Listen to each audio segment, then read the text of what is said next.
Ecological economics is an attempt to transcend disciplinary boundaries in order to understand the way humans interact with their environment over several different temporal and spatial scales, and to be able to address the significant problems that are facing the world today.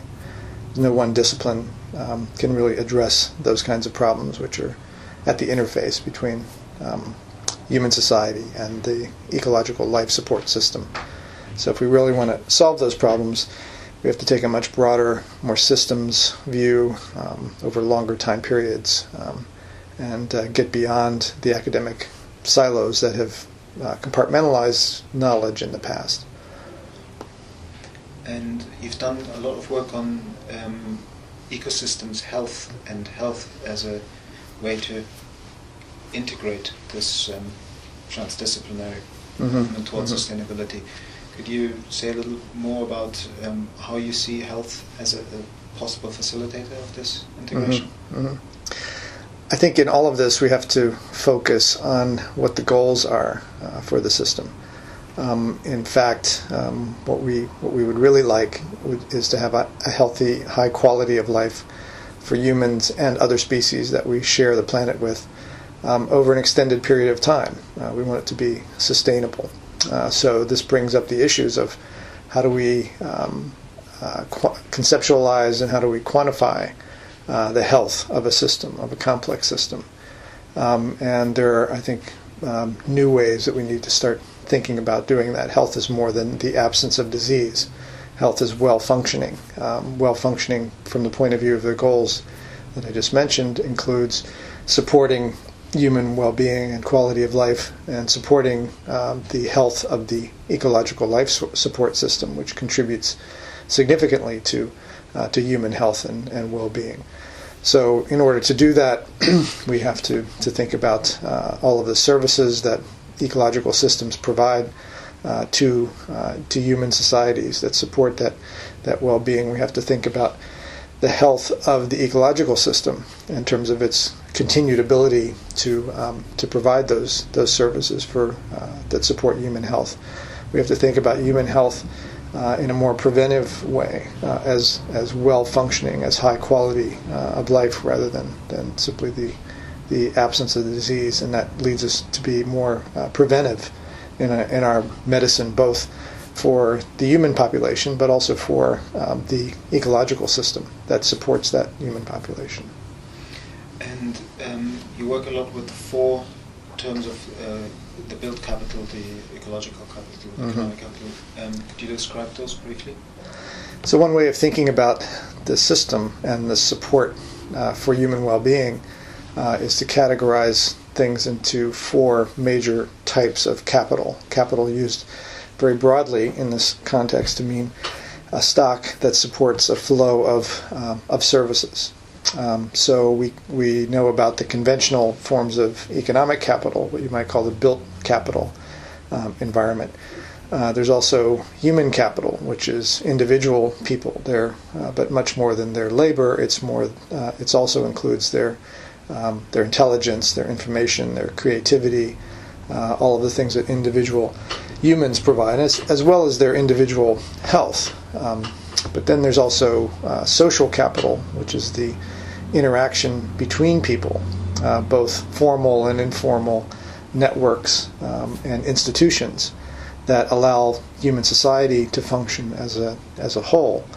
And finally, there's natural capital, which is natural ecosystems and all of the services that they provide.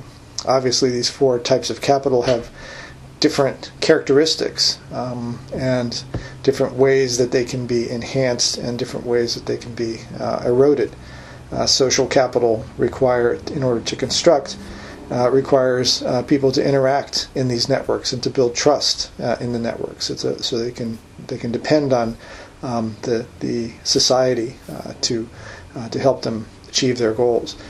Natural capital is self-replicating and self-repairing, and so it's not that we can build natural capital, but we can certainly enhance and facilitate its self-replication. We can conserve it and preserve it.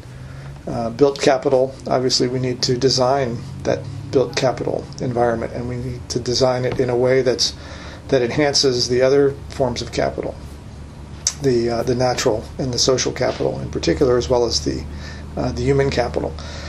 And we can certainly invest in human capital in various ways through education and etc. So and research.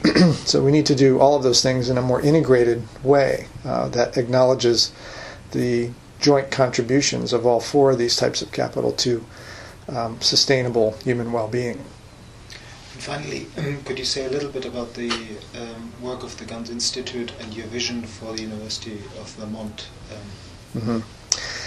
The Gund Institute for Ecological Economics tries to carry out this sort of research agenda.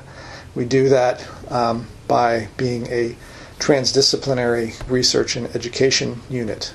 We involve faculty and students from all the different components of the university.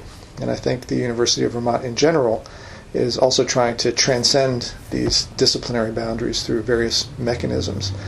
One mechanism has to do with moving a larger fraction of the teaching into problem-based and service learning kinds of courses, where we address real problems in the community, in the research environment, in the community at various scales, from the local to the regional to the global, at various places around the planet. And by doing that, we can engage the intelligence and the human capital of the entire intellectual resources that we have at the university and engage them in solving real problems that society faces. And that, I think, is one of the major directions that both the Gund Institute and the University of Vermont are moving towards. How do we actually achieve this integration on the ground? How do we transcend the disciplinary boundaries and actually create and design a more sustainable and desirable future?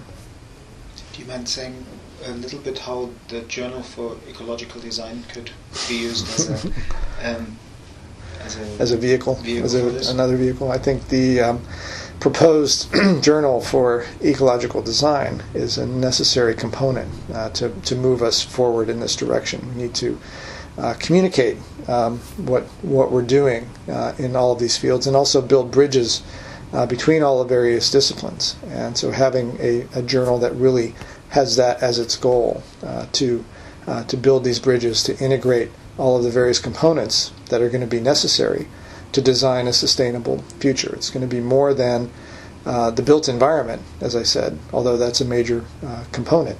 But it's also going to involve designing the economy, designing the governance system, designing the institutions, or redesigning the institutions that we need in order to help us achieve this ambitious goal. And I think this journal will be an important element in that process. Great. Thank you very much.